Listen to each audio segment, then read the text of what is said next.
think there is a churn going on in Bihari society. And I think maybe November 14th will give us an insight into what that adds up to. Is the whole state crying out for jobs? I think that, that is the overwhelming thing. The feeling I'm left with.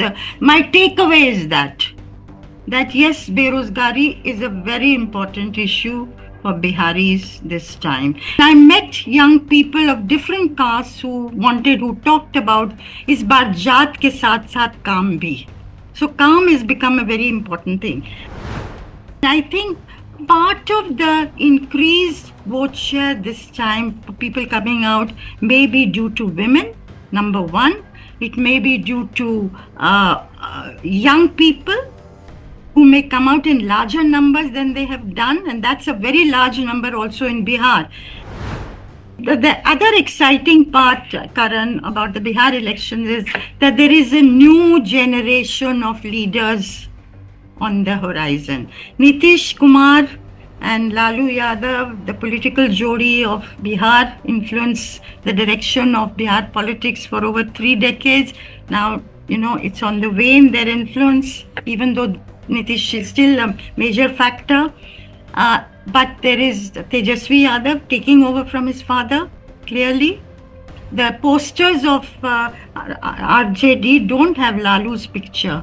Lalu Yadav is not campaigning. It's Tejasvi in charge, leading from the front. There is a Chirag Paswan pitching for the leadership of the entire Dalit community, not just of his Paswans. There's a Prashant Kishore, there's a Samrat Chaudhary in controversy, but out there.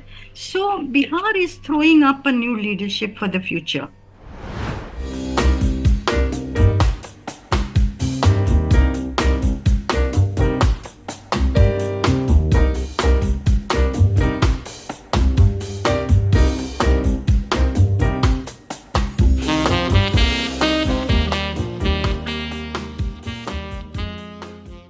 Hi, I'm Karan Thapar. Over the last few years, I hope you've been watching my program, The Interview on the Wire. During that period, I've interviewed doctors, politicians, businessmen, scientists, authors, and even the occasional Nobel laureate. For me, it's been exciting. I hope it's been enjoyable for you. But these, as you know, are tough times, and if this program is going to remain bold, independent, and sometimes even defiant, then I think we need your support. At the end of the day, it's a truism, but editorial independence is best defended by the viewers. So if you would like this program to remain the way it is, forthright, outspoken, and interesting, then would you consider supporting us? All you have to do is to click on the description at the bottom. But more than anything else, I hope you will continue to watch the interview. Your viewership means an awful lot to me.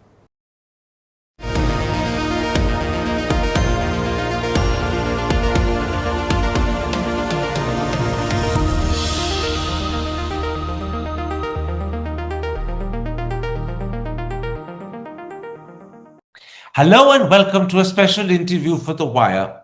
Tomorrow, the election campaign in Bihar will officially end, and on Tuesday, voting will be completed. So today, we look back on the campaign and ask, how is it gone? What are the issues that have resonated with the Bihari voter? What impact have the leading political players had? And can we sense in which direction the wind is blowing? Those are the key issues I shall raise today with someone who has covered dozens of election campaigns, the contributing editor of the Indian Express and the author of How Prime Ministers Decide, Neerja Chaudhary. Neerja Chaudhary, let me start with a simple question. You've covered dozens of election campaigns and you've traveled extensively in Bihar this time round. What's your impression of the way the campaign has gone? Karan, I must say I haven't traveled extensively. I just went to what I would call sniff the air.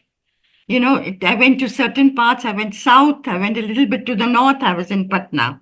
Now, overall impression is that it is a close contest, that there is no anger against Nitish Kumar, even though he's been chief minister for 20 long years. In fact, there is appreciation for what people say, he's done for Bihar, not for himself, his family. Those are the notes that they strike. Most people know he's not keeping good health, though he's been campaigning vigorously. And yet, they feel, okay, old now, but he has done something for us. So there is that kind of a note that comes across. Tejasvi Yadav, on the other side, the Mahagathbandhan's chief ministerial face, has also been drawing large crowds, enthusiastic crowds, young people. My question, that I ask myself, is this only a very militant, assertive Yadav community who's out there in full force at his rallies and meetings, backed by a more silent Muslim vote bank that is intact and probably will come out in larger numbers than last time?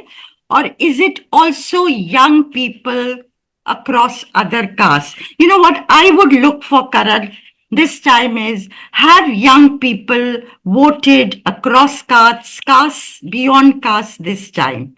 Because Prashant Kishore, the third player this time, otherwise it's been either Mahagathbandhan or the NDA in power for the last 35 years. How much of a difference does he make? He's set a new narrative. That's absolutely true.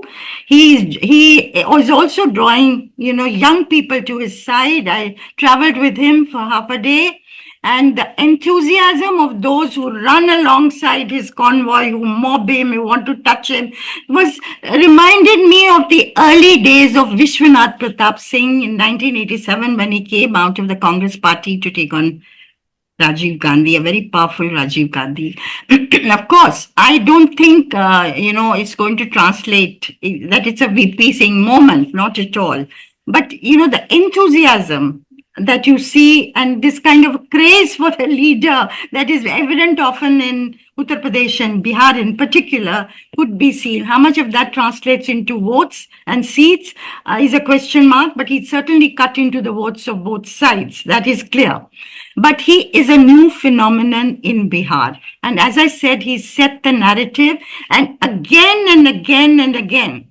And I would say this coming also from the women of the Dalit community, the Musahars who are at the bottom of the Dalit heap, who even today are, life should be much, much better, though there is a lot of improvement, but life should be much better. And I went to a village that I'd gone to 46 years ago, Karan. I wanted to go and see, and it's a Musahar-dominated village. I wanted to see what are the differences, how is the mindset changed. And I asked groups of women there, if I was to take one desire from you, only one, not 2, 3, 4, to the Prime Minister of India and the Chief Minister of Bihar, what would that be? And they said, 3, 4 women simultaneously said, Berozgari. Deal with Berozgari here. So that was very interesting. That I feel is the war cry in Bihar today.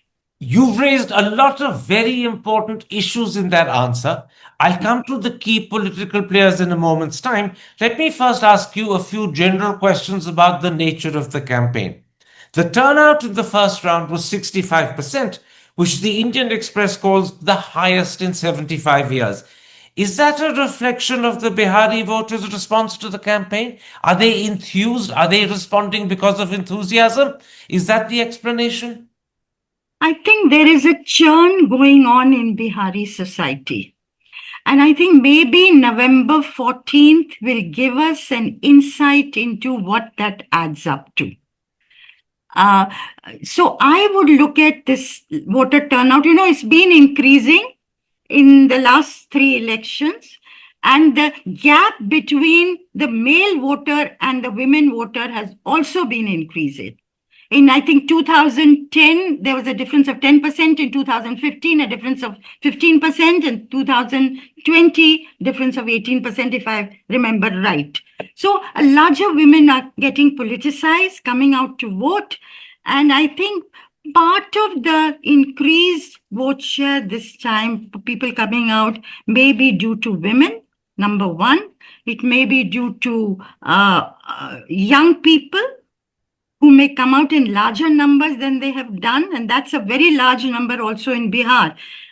If we look at, that 65% of India is under 35, then the proportion of that in Bihar is also a very large number of young people. And I met young people of different castes who talked about is बार जात के साथ साथ काम भी. So calm has become a very important thing. Now, also the RSS has been at work mobilizing behind the scenes. Is it because of that mobilization? And the Dalits, I call the M factor, the Mahila factor, the Y factor, the youth factor, and the D factor, the Dalit factor, has been very important in this election.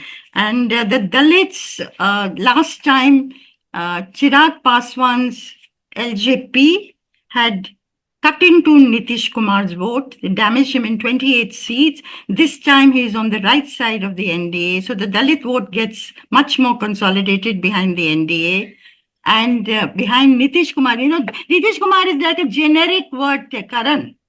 We are voting for Nitish Kumar. These women told me the candidate is not from the Janata Dal U from his party. The candidate is from another party that they will be voting for. So it's a strange thing. 20 years in power, ailing his party and his aides are, cocooning him. That he doesn't need the media lest he say something controversial or odd.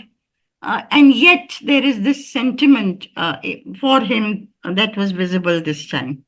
You mentioned a moment ago the visit that you paid to Pipar Ghati village, a Musahar village in Bihar. You wrote about it in your column in the Indian Express yesterday. And as you said, Berozgari was the key demand that the women in Pipar Ghati were making. Is that true of Bihar as a whole? Is the whole state crying out for jobs? I think that, that is the overwhelming thing I'm left, the feeling I'm left with. My takeaway is that yes, Berozgari is a very important issue for Biharis this time. And remember, Lalu Yadav and Nitish Kumar have been responsible for the empowerment of the backward classes and the dominance of the backward classes in power in the political life of Bihar over more than 3 decades now. And Nitish has tried to give that a development content as well as take the process of empowerment down to the extremely backwards, what he calls the more backward among the Dalits, the more backward amongst the Muslims. But yet he's given this through governance, tried to give a development content. He succeeded in some things and he's not succeeded in other things. But today, the desire for the economic benefit, their aspirations, with large number of Biharis out, exposed to the rest of India and the world, they want more. It's a question of dil mange more. And that is coming to the fore. You stressed in that answer the desire for economic benefit, in which case, let me ask you, what impact has the Mukhyamantri Mahila Rozgar Yojana had? Does the fact that is now referred to commonly as 10,000 suggest it could be swaying people fairly substantially in their outcome and voting?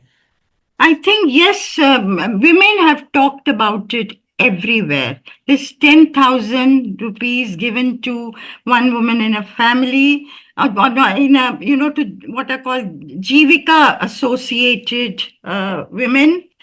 And this is, I found women already putting it to use. Somebody got a thela, somebody was selling vegetables. One of the women said to me, I'm making 300 to 400 rupees a day, augmenting my work as, on construction sites as a laborer.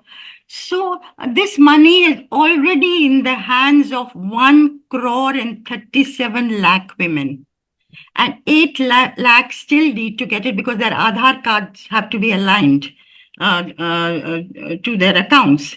So getting it in their hands is a big, big thing. And having seen it in Maharashtra, what had happened in Madhya Pradesh, the Ladli Bahan Yojana and the Ladki Bahan Yojana, where I'd heard women say, we don't care how our men folk vote, we are going to vote for Eknath Shinde, who they thought was responsible for putting money in their hands. Now, I don't know whether this is going to happen in caste dictated Bihar, but certainly women did say we are openly, like in Pipar Ghati, we are voting Nitish Kumar. Yadav women said to me, Nitish Kumar ने बहुत सुंदर, the word they used was सुंदर चीजें की हैं, but we will have to vote according to our tola, and our tola is Yadav. So how much of the Yadav and Muslim women will shift is debatable. But certainly it has enthused women probably to come out even in larger numbers. You're talking about the extent to which this 10,000 could influence across castes people to vote for the NDA. So let me ask you, what's your impression of the strength of the Mahagathbandhan's hold on Muslim and Yadavs? Will that remain intact despite the Rozgar Yojana? I think largely it will remain intact and probably get even more consolidated. Muslims will come out in larger numbers. Muslims will not waste their vote. This is my reading of the situation. Yadavs equally so, because they have Tejasvi Yadav now making a bid for power, for the top position. He almost made it last time in 2020 and fell short. And so for the Yadav community, it's a big, big battle, and they're putting their all into it. So I think consolidation and assertion also. Now, the other question that came to my mind, and it's triggered off by certain remarks made by people, the coming out of Yadavs in a militant fashion, aggressive, assertive, enthusiastic, large in numbers at Tejasvi Yadav's rallies, could it create something of a backlash amongst the smaller backward castes? They get fearful. If the Yadav Raj is back again, what does it mean for us? And that kind of a little bit of fear. And the BJP has been playing on that, repeatedly talking about the Jungle Raj during Lalu Yadav's time. His first term, where he gave a voice to the marginalized, the backwards, with almost 85% rooting for him, degenerated into what was called Jungle Raj, and with not little attention being paid to issues of governance and development, which Nitish Kumar focused on subsequently when he took over in 2005. Against that background, Neerja Chaudhary, let's come to the key political players. How would you describe the impact Prime Minister Modi's rallies are having? On television, when I view them, it seems as if he's attracting huge crowds. Is that actually the case? And how are they responding to his speeches? I think Narendra Modi has a position, a place. People view him, he's regarded well. So the rallies reflect that. Certainly the upper castes are going nowhere else. And some amongst the extremely backward castes, where the BJP have made a pitch, are with him. And in the cities, urban areas, certainly people have turned out in large numbers to hear him, as used to be the case in the past. So I think he retains his position. In your earlier answers at the start of this interview, you gave the impression that people still feel a sense of gratitude to Nitish Kumar. They believe he's done a lot. Do you believe he has a chance of improving the seats he won this time around? Because last time he did pretty poorly. He did pretty poorly, and one of the reasons was Chirag Paswan's party fighting alone, and he damaged him, as I said, in 28 seats. And he brought down Nitish Kumar's tally to 43 as opposed to 74 of the BJP. Now, this time, both are fighting on an equal number of seats, 101 and 101. And Chirag Paswan has 29, and the other two allies, Jitin Manjhi's HAM and Upendra Kushwaha's party, have been given 6 each. But let's see, what has made the whole contest very interesting is a remark by the Home Minister, Mr. Amit Shah, that Nitish Kumar, we are fighting this election under the leadership of Nitish Kumar, but as far as the Chief Minister is concerned, after the election, in case the NDA wins, that is an open question. He didn't say it so openly, but he said that will be decided by the newly elected MLAs. In other words, it's an open question. Now, that has not gone down very well with Nitish Kumar's supporters or his Jati Walas, the Kurbis and the Koiris. So, how this plays out also in the election remains to be seen. And the other question, the buzz around the other question is, can Nitish Kumar do another flip-flop if he's denied chief ministership after the elections in the event of the NDA winning? Could he go to the other side? Could he join hands with Lalulwal Yadav, with the Mahagathbandhan? If the Mahagathbandhan and Nitish Kumar together are able to form a government. So that is a question being talked about in many places in the political circles. Let me quickly ask you, can the BJP afford to be in a position where they form a government and choose someone other than Nitish Kumar as chief minister? Because that might propel him to withdraw his support in Delhi, and that would badly damage Modi. That's right. But I don't think personally they will do it, even if they have to keep Nitish Kumar going for a few months. One of the pet dreams, a dream project of the BJP is to lead a government in Bihar, where this has not happened. They've led a government in all the Hindi heartland states. So this is something they will ultimately go for. But I agree with you, it will be very difficult. They will not allow Nitish Kumar to move to the other side to enable the Mahagathbandhan to form a government. They'll keep him going, at least for some months, many people feel, and then see what happens. They've also reached out to many leaders inside the Janata Dal U. Would they be in a position to split the party? Maybe not immediately. They may not want to do that. But ultimately, because Nitish Kumar, well regarded as he is does not have good health. And they know that. And people also know that. You mentioned the strength of the loyalty of the Muslim and Yadav voters for the Mahagathbandhan, for Tejashwi Yadav in particular, but also Rahul Gandhi. Are these two, is the Mahagathbandhan able to reach out to other communities beyond the Muslims and the others? Because without those others, they won't be in a position to form the government.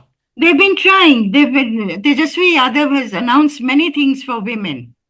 He's said that the Jivika Didis, the cadre of the Jivikas, Didis will be made, into permanent government servants. They'll get a salary of 30,000 rupees per month if he comes to power. Under a Mai Behan Yojana, he's promised 2,500 to women every month and so on. He's reaching out to women. But I think there, Nitish Kumar has greater credibility with women than does Tejashwi Yadav, who's a new entrant in this whole game. But yes, other castes also, other OBCs, EBCs, they've been reaching out. Dalits also, the Ravidas community amongst the Dalits, they may break away, the Doms may vote for them, and so on. Mallas, with Mukesh Saini being declared as the deputy chief ministerial candidate of a future government of the Mahagathbandhan, Malla community is about 9%. So will a section of the Mallas move over to the Mahagathbandhan? So they have been trying to create this plus, that will see them home, home and dry, whatever the word, victorious. So as for the Congress, the Muslims' first choice, if the Congress was in a position to win, is the Congress party. I had a Muslim woman tell me, she said, I've been voting for Nitish Kumar for the last two elections. This time I want to vote for the Congress because the BJP may deprive Nitish Kumar of chief ministership afterwards. And so I said, is there a Congress candidate in your area? She didn't know, but to her, Congress was the savior. And you know, Karan, I feel the space that Prashant Kishore has occupied was there for the taking for the Congress party. There is a political space out there in Bihar today, and the Congress could have gone for it, just as Prashant Kishore has gone for it and is succeeding. At least he's become a buzzword. He's recognized everywhere. 3 years he's done padyatras, reached out to the villages. That kind of hard work the Congress party has not done, and I fear is incapable of doing today. You know, you raised Prashant Kishore and his Jan Suraj party. They've certainly captured the imagination and attention of the media and the social media. But what is their impact on the ground? You mentioned how people mob him when he goes on his rallies. Is he particularly effective in reaching out to migrants? Because he's made a great play for the migrant vote. Is he effectively reaching out to them? Look, he's become a topic of conversation. Everybody likes what he's saying. He's created a party with over 1 crore members, 1 crore 30 lakhs, whatever the figure is. All in 3 years, he's gone through villages on a padyatra. He's fielding candidates in all the 243 assembly constituencies, all within 3 years. The question that you ask is it going to add up to much? Probably not, but not this first election. What the figure will be, the BJP thinks it's going to be under 10, maybe they're talking about even 5, and so on, in terms of the seats he wins. At one time, I was told, I don't know whether it's true, but I think it probably is true. The BJP was okay with Prashant Kishore when they thought he was going to poll 6 to 10% of the vote, and their surveys showed that. They got worried when their surveys showed it was going up between 13 to 15%. And the vote he was cutting was of the upper caste, the middle classes, which is the basic 80% of the vote he was cutting was of the NDA. So I think that momentum, I think, has come down. There's no doubt about it. And it's not that everywhere that people have heard of Prashant Kishore, that they consider him, they think he's too new, he needs to establish himself more, he doesn't have a structured organization, we haven't tested him out. You know, Kashi Ram used to say this, which many people quote, that in the first election you fight to lose, second election you fight to cut other people's votes, and third election you fight to win. But Prashant Kishore may have jumped the first stage of fighting to lose. He may be cutting into the votes of the others this time. And he has said, I'm going to be around for 10 years. So let's see. The other exciting part, Karan, about the Bihar elections is that there is a new generation of leaders on the horizon. Nitish Kumar and Lalu Yadav, the political jodi of Bihar, influenced the direction of Bihar politics for over 3 decades. Now, you know, it's on the wane, their influence, even though Nitish is still a major factor. But there is Tejasvi Yadav taking over from his father, clearly. The posters of RJD don't have Lalu's picture. Lalu Yadav is not campaigning. It's Tejasvi in charge, leading from the front. There is a Chirag Paswan pitching for the leadership of the entire Dalit community, not just of his Paswans. There's a Prashant Kishore, there's a Samrat Chaudhary in controversy, but out there. So Bihar is throwing up a new leadership for the future. You know, you mentioned how the upper castes are the group that will most likely be attracted by Prashant Kishore. Does that mean Prashant Kishore, if he wins seats, will do so at the cost of NDA rather than RJD? Yes, that is what the NDA may have thought, the BJP brass may have thought that he will cut into the anti-incumbency vote and therefore damage Tejasvi Yadav. He will damage Tejasvi Yadav also because the youth vote gets divided and youth are looking at both. But he will cut more into the NDA's upper caste middle class vote. So I think that had the BJP worried. You know, you ended the article you wrote for the Express yesterday by asking a question. Is Bihar moving beyond caste as a key determinant of a voter's choice? After what you've seen and witnessed and the people you've spoken to, what's the answer to your own question? I think that beginning will probably be made with younger people beginning to what extent, I don't know, but beginning to look at other issues beyond caste.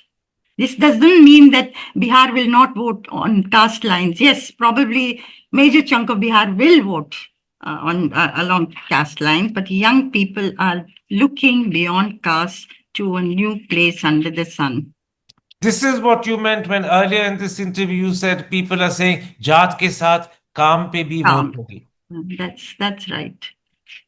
I don't mean this to be an unfair question, but do you have any sense of what the outcome of the Bihar election will be? Who do you personally expect will form the government? No, Karan, it's very difficult for me to answer that for the simple reason I did only few areas, only for 5-6 days, and it has been such a close contest that I really, honestly speaking, cannot say give you an answer to that.